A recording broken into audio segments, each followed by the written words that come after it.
Saya buka. Assalamualaikum warahmatullahi wabarakatuh. Perkenalkan, nama saya Renita dengan NIM L1A024023. Jadi pada kesempatan kali ini saya akan memaparkan artikel yang berjudul Kondisi Ekosistem Padang Lamun di Perairan Pantai Gunung Cindakir dan Pantai Nirwana, Kota Padang, Provinsi Sumatera Barat. Jadi di sini tertera bahwa penulis dari artikel jurnal tersebut ada Amila Mustafa, Muhammad Yusuf Amro, dan Safrialdi dengan nama jurnal Semaah Jurnal Pengelolaan Sumber Daya Perairan dengan tahun 2023. Next. Oke, jadi apa sih itu ekosistem lamun? Jadi lamun atau seagrass ini adalah tumbuhan air berbiji yang mampu hidup terbenam di lingkungan laut, khususnya dengan substrat yang berpasir. Kemudian ekosistem lamun ini menjadi salah satu ekosistem penting yang dapat menunjang kehidupan berbagai makhluk hidup. Untuk peran ekosistem lamun, yang pertama itu sebagai sumber utama produktivitas primer, habitat berbagai biota laut, dan yang terakhir tempat asuhan, memijah dan mencari makanan bagi biota laut. Yang di sini ada tujuan penelitian, yaitu untuk mengetahui kondisi terbaru ekosistem padang lamun di perairan pantai Gunung Cindakir dan Pantai Nirwana.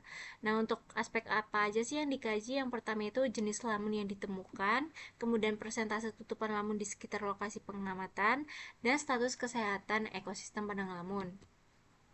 Next, ada populasi dan sampel. Jadi lokasi penelitiannya itu ada di dua, yaitu ada di Pantai Gunung Cindakir dan Pantai Nirwana, Kota Padang. Lalu yang kedua itu ada populasi.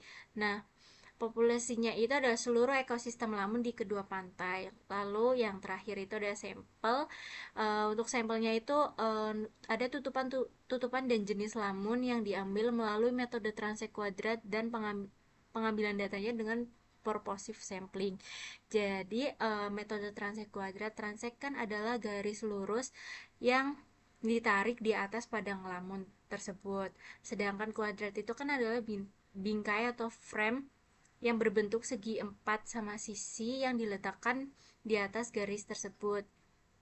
Lalu purposive sampling adalah penentuan lokasi stasiun pengamatan berdasarkan tujuan penelitian yang akan dilakukan. Nah, untuk si teknik samplingnya itu tuh di sini parameter yang diukur itu yang pertama ada jenis lamun dan persentase tutupan lamun di setiap kuadrat. Lalu ada kualitas perairan di situ tuh harus mengukur suhu, arus, pH, dan salinitasnya. Oke, untuk bagian hasil hanya satu jenis lamun yang ditemukan di kedua lokasi penelitian, yaitu ada lamun dengan spesies Thalassia hempricci. Nah, di sini ada dokumentasi dari artikel tersebut. Kemudian ini juga ada kondisi ekosistem lamunnya. Jadi si lamun jenis Thalassia hempricci ini emang suka sekali atau banyak hidup di habitat dengan substrat berpasir atau dengan pasir yang banyak pecahan kerangnya gitu.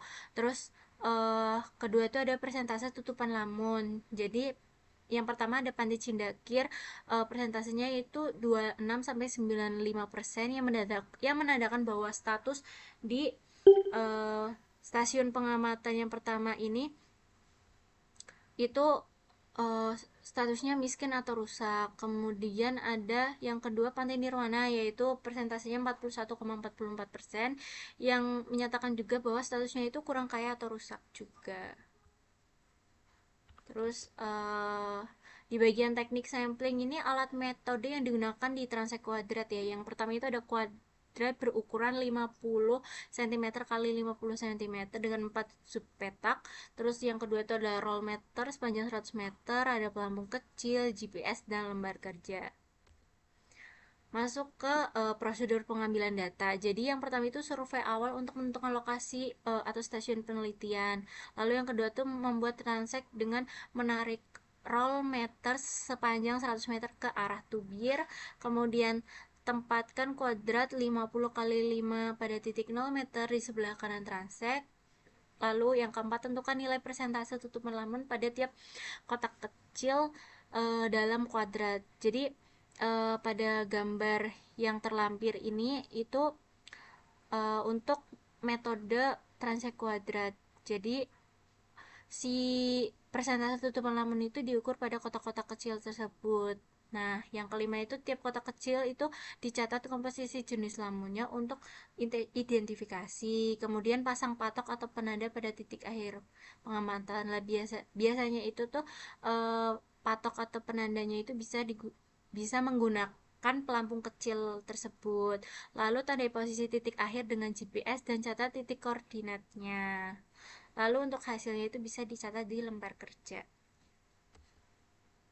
Oke, kesimpulannya, jadi prosedur transek kuadrat dan purposive sampling ini itu mampu menghasilkan data kuantitatif yang jelas nih tentang jenis lamun yang ditemukan dan nilai tutupan di dua lokasi penelitian. Kedua lokasi padang lamun yang berada dalam kondisi rusak dengan persentase tutupan lamun yang rendah eh, kurang dari 50%, kemudian hanya satu jenis lamun Thalassia hemprich yang ditemukan di kondisi kedua lokasi tersebut. Oke, terima kasih. Mungkin segitu segitu saja penjelasan dari presentasi yang sudah saya paparkan. Kurang lebihnya mohon maaf. Terima kasih. Wassalamualaikum warahmatullahi wabarakatuh.